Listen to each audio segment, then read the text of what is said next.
Welcome to Wisconsin Doctors. I'm Jessa Jeremiah, and we are here at Upland Hills Health in Dodgeville. February is Heart Month, and we are covering some absolutely fabulous heart health topics that you're going to want to know, so stick around for the rest of the show. First, we're going to cover prevention. We're also going to talk about heart emergencies. Further, we're going to talk about what to do in the case of a heart emergency and actually learn some CPR. Then we're going to talk about rehabilitation if there has been an emergency that has occurred. We're going to be joined by 3 members of the staff here at Upland Hills Health. One is Dr. Charlie Pearson, who is an emergency physician. We're also going to talk to Lance Meritz, who is a registered clinical exercise physiologist, and Michelle Helen is an RN, first aid CPR instructor, and the staff development coordinator here at Upland Hills Health. It's all coming next on Wisconsin Doctors.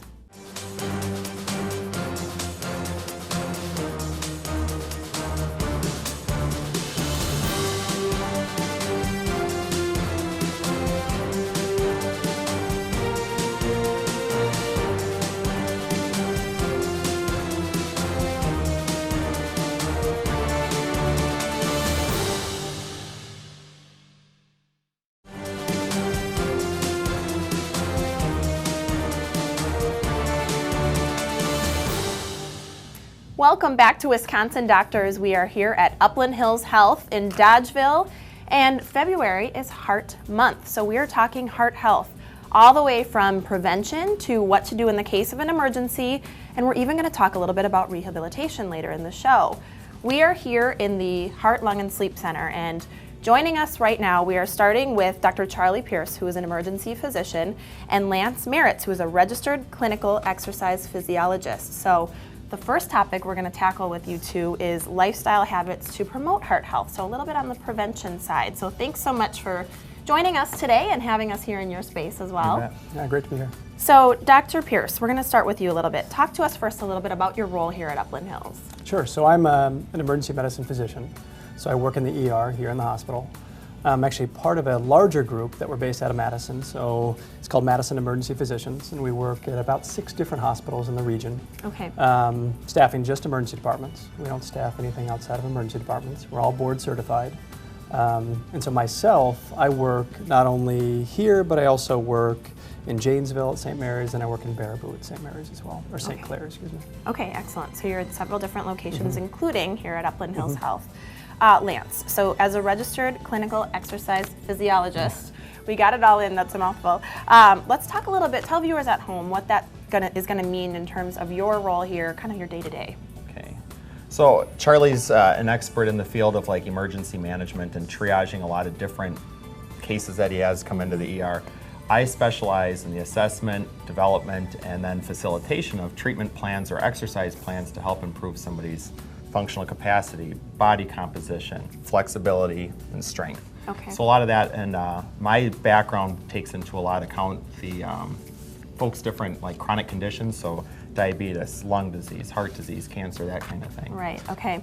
And how long have you been here at Upland Hills? Just over 2.5 years now. Okay, sounds good. So we've got 2 kind of different perspectives here in terms of talking about heart health and on health today in the industry. So Dr. Pearson, I know you've seen obviously your share of heart problems in the ER. Talk to us a little bit, later we're going to talk about how to manage those cases. Sure. So for right now, let's talk to us about factors that can actually contribute to these heart health issues. Sure, great question. So the best way to look at it is you break it down into 2 categories. So there's the categories of things that you have control over, and then there's the categories of things that you do not have control over. So let's start with the latter first. Sure. So the things that you can control, things that you can't control in your life are your age. That's a big risk factor as you age. Although we may wish. As you wish, that's right. But everybody gets older. If you're fortunate, you get older. The second thing you can't control is your genes. So those are something that are immutable. They don't change over time. You're born with them, you're stuck with them. And along those lines, gender as well. So gender is a big risk factor. Right. Men being much more likely to have heart disease and heart attacks than women. Okay. In terms of things you can control, though, that's a nice thing to focus on, is high blood pressure being one, so keeping your blood pressure good and controlled and normal. High cholesterol being another, so keeping your cholesterol well maintained and low. The next thing being smoking. So avoiding smoking, and if you do smoke, the sooner you quit, the better. That's a big modifiable risk factor. Okay. And then the last two are very similar. So inactivity. So lack of physical activity is a big risk factor for developing cardiac disease, Right. Okay. heart disease, and coronary disease in particular. And then finally, obesity. So increased weight is an independent risk factor for developing coronary artery disease. Okay, really good tips. So obviously we can't control things like our age and genetic determinations, things in our family, but there's a lot that we can control. Oh, yeah. And we'll dive a little bit more into this topic later in the show. And Lance, before we go, talk to us a little bit about some of the things that we need to pay attention to. Let's talk briefly about a heart-healthy lifestyle.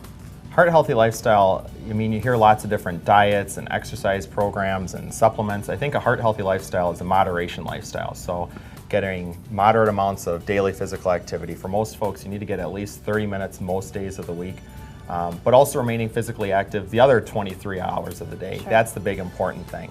Moderation of what you eat too, so making sure that you get a moderate amount of fruits and vegetables each day, along with some water each day, minimal amounts of sweets and red processed meats or processed and packaged foods.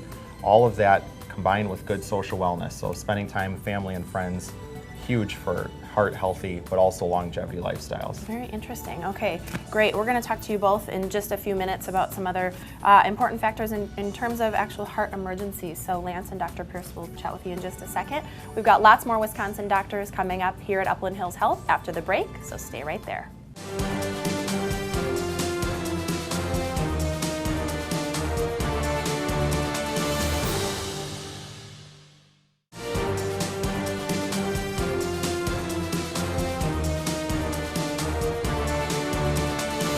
Welcome back to Wisconsin Doctors. We are here at Upland Hills Health in the Heart, Lung, and Sleep Center.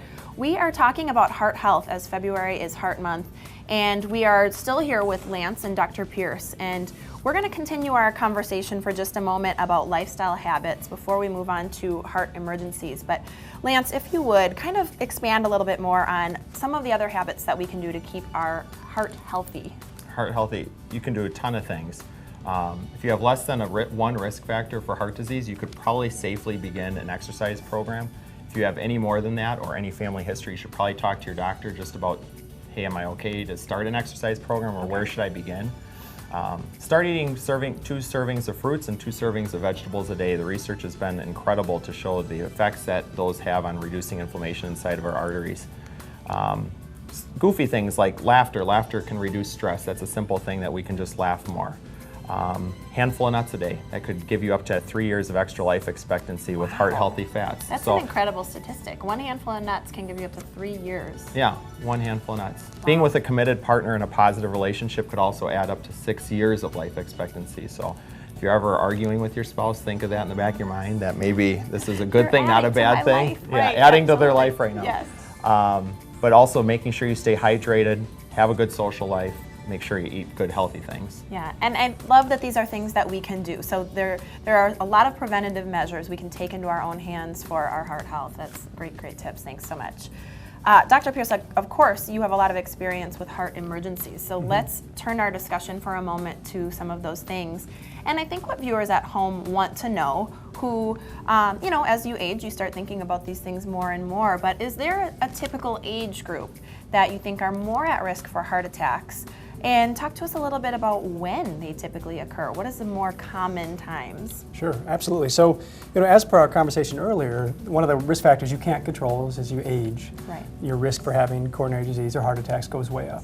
We know that if you look at a population-wide, when you're greater than 65, that's the most heart attacks and the most heart attacks that result in death. So greater than 65. Okay. However, go back 20 years in men, at the age of 45 and older, that becomes a higher and increasing risk of heart disease and heart attacks. I see, okay. Women, on the other hand, it's right around the age of 50, 55, really corresponding with menopause. So postmenopausal women start catching up pretty quickly with men in terms of their risk of heart attacks, and they get near equivalent once you get over the age of 65. Okay, so there are definitely some age factors there and some differences, men and women. Right. Let's talk a little bit about when somebody does come into the emergency room here at Upland Hills Health. From the patient perspective, what can they expect upon arrival? Well, if you come in with a complaint that's something like chest pain, for instance, that would be a high risk for heart or heart-related issues. You're immediately brought back to a room. So there's no wait in a wait room. You're brought immediately back into a room. A nurse will take you to that room. They'll put a bunch of stickers on you. These are called leads. And it allows us to immediately get an EKG. And that's a way to electrically assess, so get a picture of the heart. It's not painful, but a picture of the heart that tells us if there's anything going on with the heart right in that moment. Wow, okay, that's incredible. And let's talk a little bit about from the perspective of the healthcare provider. So here at Upland Hills Health, what kinds of things do the emergency staff, I understand there's a staff, they need to do things to kind of prepare for emergencies. You never know when they're going to occur, when someone's going to walk through that door. So what do they do? Sure, so here at Uplands, Patty Hinderman, who's one of the nurse managers that oversees the emergency department, has done a really fantastic job and has been recognized statewide in creating a protocol and creating a culture of rapidly getting folks who are having a heart attack from this facility where we do not have a cardiologist and we do not have a cath lab where they can take a person and open up an artery that's closed. But so she's created a protocol and a culture that can rapidly assess folks and rapidly transport them from here, from this facility, to one of the 3 hospitals in Madison's where they have cardiologists and interventional cardiologists and a cath lab. Wow, that's important. And narrowing that time span, I'm sure it makes an incredible difference in your ability to save people. Oh, time is heart muscle. Yeah, so the longer duration of time that a person's got a blocked artery, a completely blocked artery, the more injury, the more damage, and the more potential irreversible injury and damage that happens to the heart. That's incredible. Well, thank you so much, Dr. Pierce, for your insight. Lance, thank you as well. We're going to talk to you a little bit later in the show. When we return, we're talking to Michelle Helen, and she is going to actually teach us a little bit of CPR. Could save someone's life. We'll be right back with more Wisconsin doctors here at Upland Hills Health.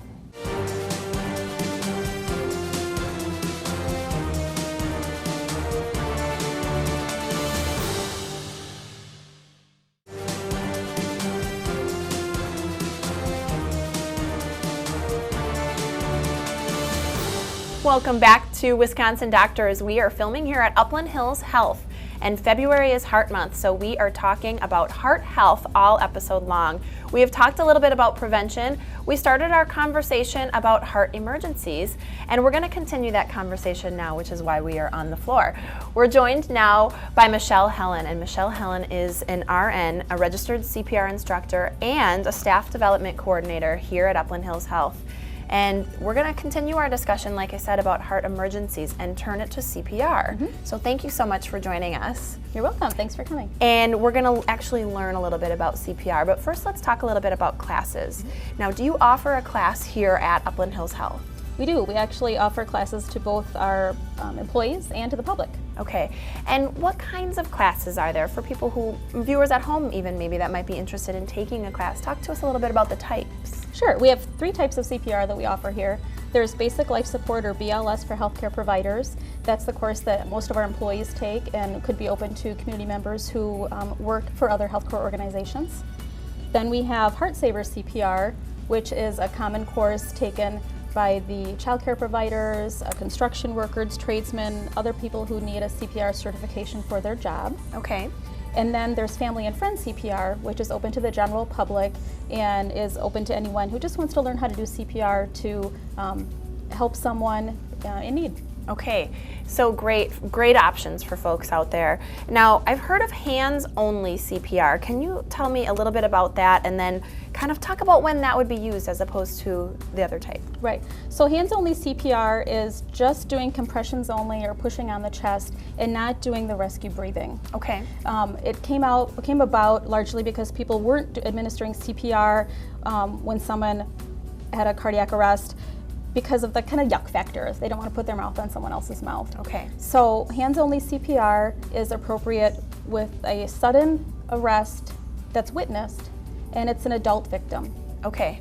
So adults only, and you have to have recently witnessed this happening. Correct. Okay, I got you. So infants and children should still get traditional CPR, including breaths, and an adult who you find unresponsive, or maybe someone who wasn't breathing normally and didn't have a sudden collapse, someone who maybe was a drowning victim, a potential drug overdose, anybody who really wasn't breathing well before they had their cardiac arrest. I see, but this is an option for, if they fit within those two parameters. Okay. Yeah. Well, you're going to show us a little bit All right. So I'm going to learn some things. I'm very excited, and this is just an incredible skill that I think everyone should have. So thank you for sharing this. Now, what do we do? All right, so just a few simple steps. You want to make sure that the scene is safe for you to rescue this person. You don't want to injure yourself, so the scene is safe.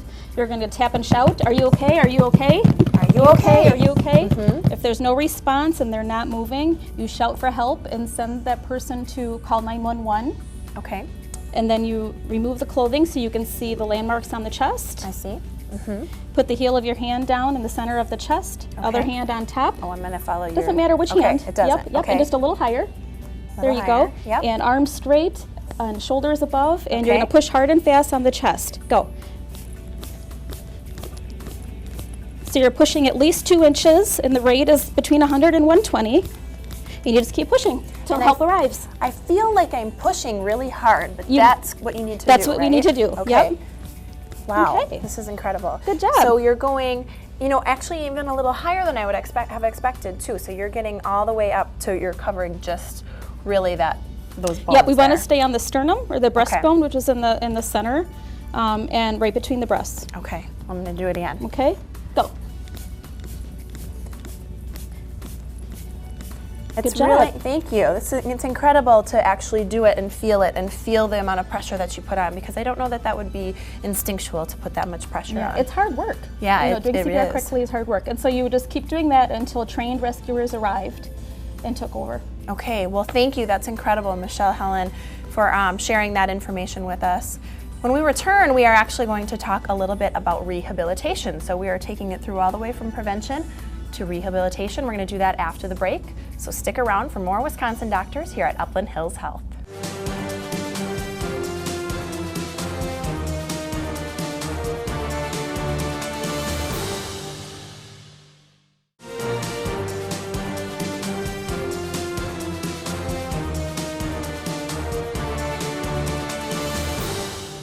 Welcome back to Wisconsin Doctors. We have been filming here at Upland Hills Health, and we are here still in the Heart, Lung, and Sleep Center at Upland Hills, and we have been talking a lot about heart health as it is Heart Health Month, February.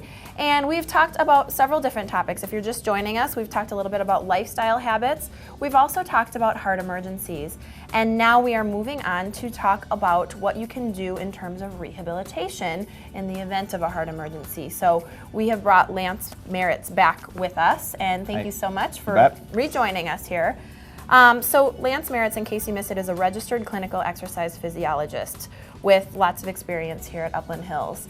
And we are in the cardiac rehab department. So walk me through what might happen to bring a patient here to see you. Why would they come see you?